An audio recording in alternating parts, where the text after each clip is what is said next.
Mon Dieu, je vous filme cette intro quand il n'y a vraiment pas de lumière. Donc là, vous allez écouter un podcast qui s'appelle Mieux vaut prévenir que guérir ou la chose qu'une personne ne fait. Vous verrez que j'ai essayé de le faire en plusieurs parties, c'est-à-dire que la première partie, je vous explique les exemples de situations qui m'ont amené à faire ce podcast-là, parce qu'il y a beaucoup de personnes qui me posent des questions en fait. La deuxième partie, je vous explique comment votre vie en général, juste la façon dont vous agissez dans votre vie, a tendance à vous faire arriver dans des situations vraiment pas bonnes, que ce soit pour vous ou que ce soit pour moi ou que ce soit pour n'importe qui, donc il faut mettre de la conscience là-dessus. La deuxième chose, c'est une métaphore, une analogie pour vous faire comprendre la nécessité de s'observer et donc de pouvoir prévenir au lieu de guérir. Et puis après, je vous laisse sur quelques petites conclusions et mises en pratique de cette phrase si connue. Je pense que si tu fais partie des personnes qui ont l'habitude d'être dans des crises, peu importe les crises que ce soit de l'angoisse, de tristesse, de panique, de violence, de colère, le podcast va vraiment te parler à mon avis. Hello tout le monde et bienvenue dans un nouvel épisode du podcast Redevenir Soi. Comme vous savez, c'est les podcasts qui est là tout simplement pour vous aider à pouvoir être totalement vous-même sans être contrôlé par vos émotions, vos pensées, votre passé, l'extérieur, peu importe, juste être vous-même et décider de votre vie. Aujourd'hui, on se retrouve pour parler d'une erreur, entre guillemets, d'un schéma qui est vraiment contre-intuitif, je pense pour la plupart des personnes, en tout cas qui connaissent des choses qui les font souffrir actuellement. Et en fait, c'est souvent même des messages que je peux avoir sur Instagram ou sous mes vidéos ou peu importe. Et j'ai toujours envie de répondre la même chose et donc je me dis autant en faire un épisode. Comment je peux vous introduire ça? C'est bizarre cette phrase sortie du contexte, comment je peux vous introduire ça? Mais je vais plutôt vous donner des exemples en fait. C'est souvent le fait qu'on va me demander, Déborah, quand je me sens dans un état dépressif où je pleure depuis 4 heures, comment est-ce que je peux m'arrêter? Déborah, quand je me rends compte que ma mère commence à être violente avec moi, comment je peux réagir? On m'a demandé à un moment, Déborah, quand ta maman t'avait menacé avec un couteau, comment tu réagis à ce moment-là? Déborah, quand tu es dans une crise d'angoisse, comment je réagis? Déborah, quand je suis énervée, que je sors de mes gonds, que j'arrive même plus à me contrôler, comment est-ce que je peux réagir? Et évidemment qu'il existe des plans d'action à mettre en place à chaque moment pour chaque personne. Là, je vous avoue que c'est assez personnel pour le coup, mais vous pouvez mettre des plans d'action en place pour essayer de vous faire redescendre. Mais la plupart du temps, en fait, ce que les gens essaient de faire, c'est un truc qu'on sait tous que ça ne marche pas. Mais on essaie de le faire quand même. C'est qu'on essaie de se dire des phrases comme « calme-toi, sois positive, te mets pas dans ces états ». Et ça, on va même le dire peut-être à la personne en face de nous qui est en train d'être violente ou peu importe. J'ai toujours envie de répondre « Pourquoi est-ce que tu cherches à pouvoir réagir à ce moment-là ?» Alors que c'est le moment le plus critique pour se demander ce qu'il faut faire. Alors je peux comprendre que intuitivement on se dise non mais je veux réagir à ce moment-là parce que en fait c'est là que je me rends compte qu'il y a un problème, que j'explose et c'est ça que je veux pas. Ok. Mais en fait on essaye de répondre aux symptômes. On essaye vraiment de répondre aux conséquences au lieu de s'atteler à répondre aux causes. Je vais vous dire un truc tout simple, mais imaginez que vous êtes en train de faire bouillir de l'eau sur votre casserole. Voilà, vous voulez faire des petites pâtes, c'est super. J'aime bien les pâtes. Et vous voulez faire bouillir de l'eau. Et vous me dites, mais par contre, Déborah, moi, j'aimerais que ce soit juste le moment où l'eau, elle frémisse. Voilà, j'ai pas envie que l'eau soit bouillonnante, qu'elle boue, j'ai pas envie de tout ça. Et je vous dis, ok, ben on peut regarder quand l'eau frémit. Et qu'est-ce que vous faites quand vous devez faire ça? Ben vous restez à côté de la casserole, vous êtes attentif, et quand vous voyez les premiers signes qu'elle commence à frémir, vous calmez déjà la chose. Et donc vous arrivez à avoir de l'eau qui frémit. Mais la plupart d'entre vous, qu'est-ce que vous faites? Vous voulez de l'eau qui frémisse? Je sais pas si on dit ça, j'aurais pas dû peut-être utiliser cet exemple. Mais vous venez me demander, Déborah, quand l'eau est tellement bouillonnante qu'elle sort de la casserole, comment faire en sorte d'avoir une eau qui frémisse? Alors là, je pourrais vous dire, peut-être prends une autre casserole avec cette eau qui est déjà un peu bouillante, mets un peu le feu doux, peu importe, et essaye de la faire frémir. Mais vous voyez toute l'énergie qu'il faut. Ça veut dire qu'il faut de l'énergie pour une autre casserole, qu'il faut de l'énergie pour nettoyer tout ce qui est tombé comme eau par terre, qu'il faut de l'énergie pour passer d'une casserole à l'autre casserole, qu'il faut de l'énergie pour allumer le feu, pour trouver le briquet, qu'il faut de l'énergie pour être de nouveau attentif à l'eau qui frémisse. Et il manquerait plus que vous fassiez la même erreur et que vous me demandez « Mais Déborah, quand j'ai 2 casseroles qui ont l'eau qui déborde, comment est-ce que je fais pour avoir une casserole avec l'eau qui frémisse ?» Enfin, c'est un peu ça, quoi. Et vous voyez que quand je le fais sous cet exemple, c'est ultra contre-intuitif, en fait. Il y a personne qui ferait ça. Il y a personne, en fait, qui... Enfin, j'ai pas cette connaissance. Après, c'est peut-être un chef cuisinier étoilé dont je ne connais pas le nom, qui a une technique particulière. Mais j'ai quand même la sensation que vous vous épuisez pas mal, là. Et puis après, c'est normal que vous me dites, mais Déborah, ça m'épuise. Ça m'épuise de devoir me battre intérieurement. Ça... Mais vous choisissez le moment où c'est le plus épuisant. Bon, je vais quand même peser mes mots. Je sais qu'en soi, vous le choisissez pas. Vous vous dites pas, ah, j'attends que la casserole est pleine d'eau bien bouillante et qu'il y en a partout sur le sol pour que j'aille bien. Je sais que vous dites pas ça, mais c'est qu'en fait, ça fait écho à un gros problème. C'est que vous n'avez même pas conscience de quand vous passez par l'eau est un peu chaude, l'eau frémit, l'eau bout, l'eau monte, l'eau déborde. Vous passez, surtout si vous avez des états de colère, vous les connaissez très bien, vous êtes en état de crise, c'est pareil un peu pour l'anxiété, c'est pareil un peu même pour les situations externes comme quelqu'un qui est violent en face de vous, proche, je précise. Mais je pense que sincèrement pour ces deux autres, c'est un tout petit peu plus complexe, mais c'est toujours vrai. Vraiment, si vous êtes dans cet état, dites-vous qu'à la fin de ce podcast, vous aurez peut-être pas tout pour comprendre comment agir face à de l'anxiété ou face à quelqu'un qui est violent en face de vous, que vous connaissez, proche, mais que vous avez déjà une bonne partie. Donc vraiment, le mettez pas de côté.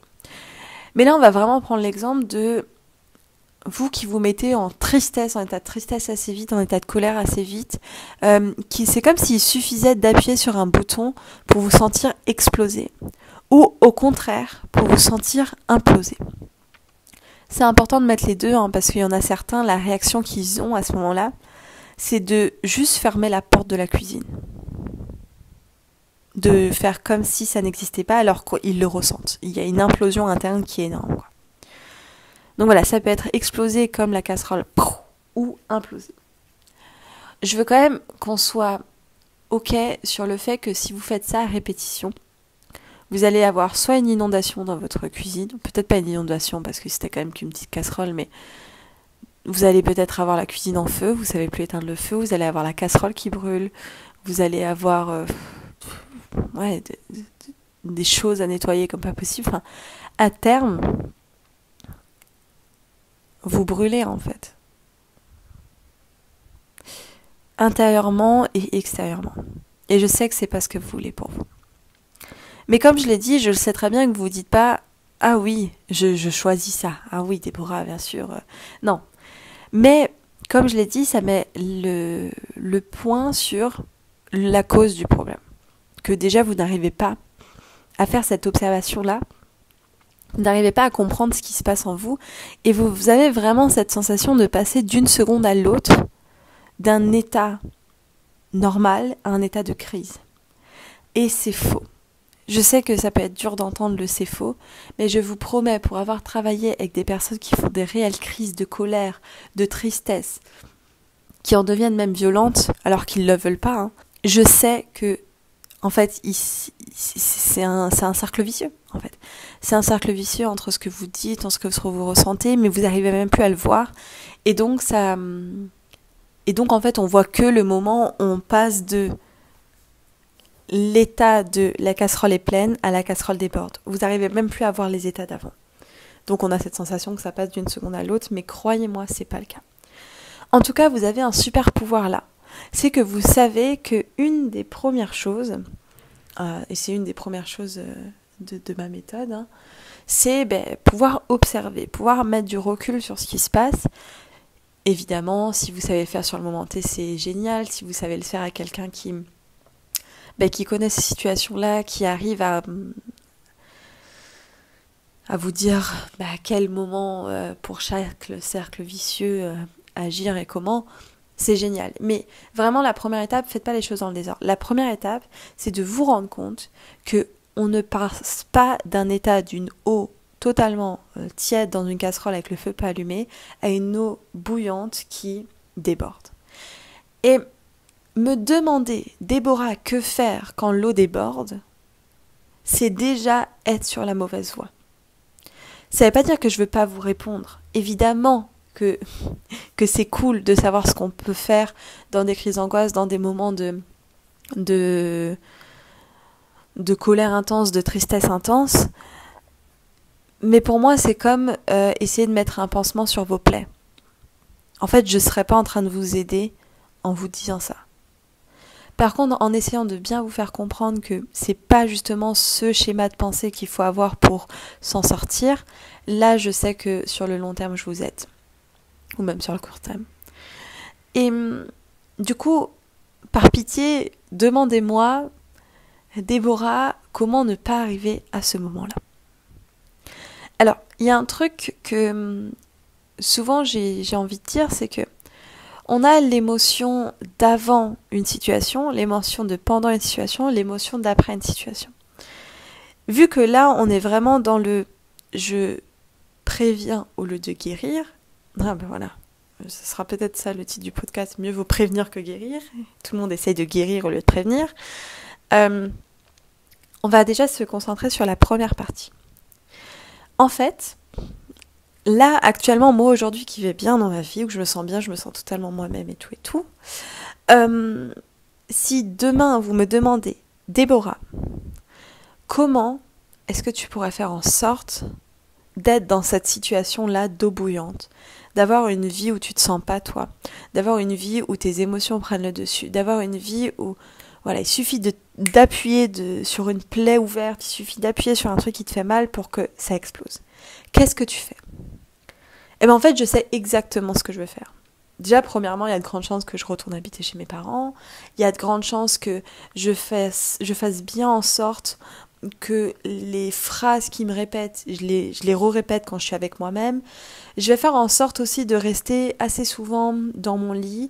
Je vais faire en sorte peut-être d'écouter des musiques tristes. Je vais faire en sorte d'arrêter de parler avec mes amis. Je vais faire en sorte que quand je suis avec moi-même, je scrolle juste sur YouTube. Je vais faire en sorte de me dire des phrases blessantes, de me regarder dans la glace et me dire putain ouais, c'est vrai, t'es moche quand même. C'est vrai, là, regarde ce gras ici. Je vais faire en sorte de faire plein de choses comme ça. Et je peux vous assurer. Ah, je vais faire aussi en sorte de moins dormir. De pas trop dormir, de me coucher vraiment tard, de me lever un peu tôt au moment où je suis en sommeil profond, enfin voilà. Bon, là, je dois faire des efforts, en fait, pour arriver à ce point-là. Mais ce que je vais vous faire comprendre par là, c'est que quelqu'un qui arrête de prévenir dans sa vie et qui se dit qu'il peut faire absolument ce qu'il veut dans les émotions avant les circonstances, qui creuse sa tombe, en fait, c'est beaucoup plus simple d'arriver au moment où ça bouillonne. Et il y a un moment, vous pouvez pas juste... Enfin, si vous avez un environnement anxiogène, je parle pas que d'externe, je parle aussi interne, vous êtes un environnement à vous-même, il y a de grandes chances que vous soyez beaucoup plus anxieuse. Si vous avez un environnement qui vous rend triste ou qui vous rend en colère, et je parle aussi de vous-même intérieurement, n'allez pas croire que je parle que de votre famille toxique, parce qu'aujourd'hui, je sais très bien que si je suis en contact avec ma famille toxique, je vais très bien. Donc ça ne dépend pas que d'eux. Hein.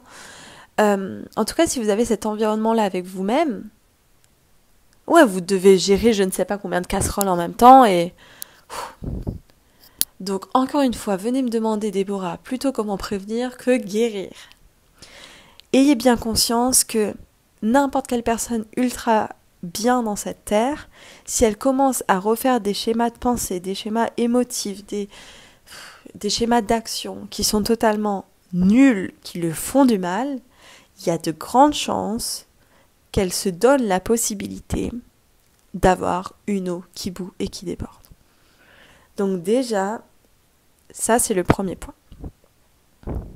Faites en sorte d'avoir une vie plus saine pour vous. Je parle pas de manger healthy, si vous aimez c'est super, hein, mais ça sera beaucoup plus simple par la suite de calmer. Bon, encore une fois, vous voyez que c'est un peu un conseil, je sais pas si je peux dire un conseil, mais plutôt une méthode que je vous donne, mais vous imaginez bien que pour avoir une vie dans l'ensemble plus saine, il y a beaucoup de choses à faire, ou en tout cas il y a beaucoup de choses à comprendre, à observer. C'est pas si compliqué que ça, mais c'est un peu plus complexe, je dirais. Voilà. Mais c'est une des premières choses. Et la deuxième, c'est évidemment d'avoir la capacité de vous connaître vous-même. C'est la première étape. Vous connaître vous-même, c'est-à-dire avoir la capacité de vous écouter, de vous observer, de vous comprendre et de pouvoir agir. Et à ce moment-là, si vous avez la capacité que pour n'importe quelle émotion, vous la sentez au moment où elle est là, vous la sentez au moment où vous mettez l'eau dans la casserole, vous la sentez au moment où l'eau est dans la casserole, vous arrivez à la sentir au moment où l'eau commence à frémir, vous arrivez à la sentir au moment où l'eau commence à bouillir, vous arrivez à la sentir au moment où l'eau commence à monter, vous arrivez à la sentir au moment où l'eau sort de la casserole, en fait vous pouvez agir dès le début. Le moment où l'émotion est dans la casserole, ou que vous la mettez dans la casserole, d'ailleurs vous choisissez si vous mettez de l'eau, de la sauce, peu importe. Donc, si vous arrivez à savoir qui vous êtes, à vous écouter et à savoir vous observer avec beaucoup de recul, vous avez un pouvoir sur vous-même qui est énorme. Et après ça, vous pouvez vous demander pour les quelques crises qui vont rester, et je vous jure que vous pourrez les compter sur les doigts d'une main, qu'est-ce que je fais à ce moment-là ? Et bien ce qui est génial, c'est que vu que vous aurez fait les choses en l'ordre, vous saurez aussi exactement ce dont vous avez besoin à ce moment-là.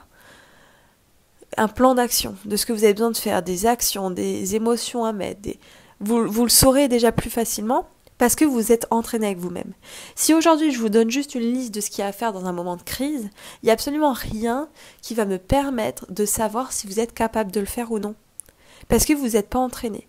Pour moi, c'est comme je le dis souvent, c'est comme aller à une compétition et ne s'être jamais entraîné. Personne ne fait ça.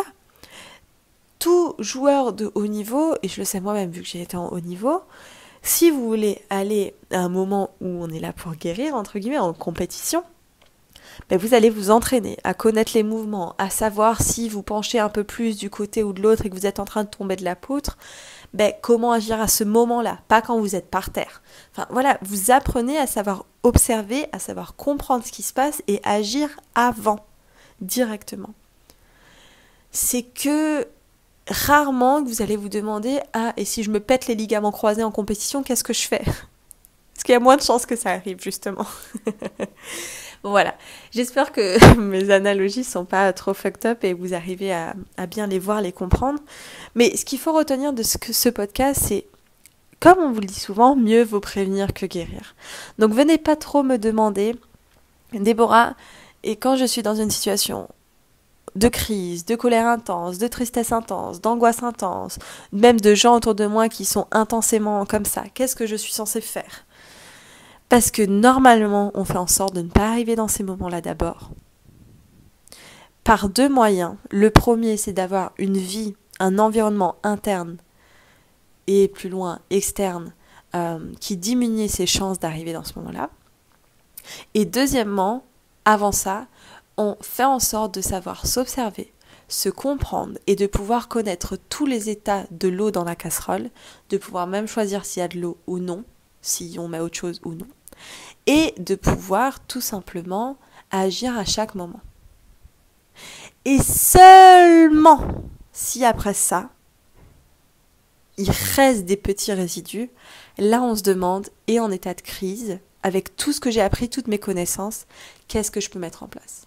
Mais si vous n'avez pas ces connaissances sur vous-même, si vous n'avez pas appris tout ça sur vous-même, si voilà, vous ne savez pas tout ce qui se passe, je pourrais vous donner un plan d'action que je suis quasi sûre qu'il ne marcherait pas. Je trouve que c'est pas assez personnalisé sinon, tu vois. Sinon, un plan d'action, si je vous dis quand vous êtes en état de crise, essayez de respirer. Ouais, en fait, il y a tout le monde qui essaie de faire ça, mais c'est pas pour ça que c'est la réponse qui est la mieux. Combien de personnes vont vous dire essaye de te calmer, essaye d'être positif, et combien de personnes sont au courant que c'est pas ça en fait qu'il vous faut. C'est pas ça qui vous calme le plus. Ça peut peut-être marcher 1 fois sur 100, mais vous n'avez pas envie dans votre vie de réussir à vous guérir 1 fois sur 100. Vous avez surtout envie de plus avoir besoin d'être dans cet état de guérison, mais d'être juste dans un état tranquille, serein, en paix avec vous-même et confiante sur vos capacités à prévenir ces situations-là. Comme d'habitude, si tu as envie d'aller plus loin là-dessus, si tu te reconnais dans ces schémas-là et que tu as envie d'avancer plus efficacement, plus rapidement et d'être aidé, je te conseille de prendre une première session offerte par moi-même au téléphone pour qu'on regarde ensemble ta problématique en profondeur et qu'on regarde surtout comment je pourrais t'aider à y répondre le plus efficacement possible pour toi, pour que tu redeviennes totalement toi, en paix, sereine. Je te mettrai le lien pour cette prise de rendez-vous quelque part autour du podcast pour qu'elle soit accessible par toi. Et pour le reste, à bientôt. Bye bye.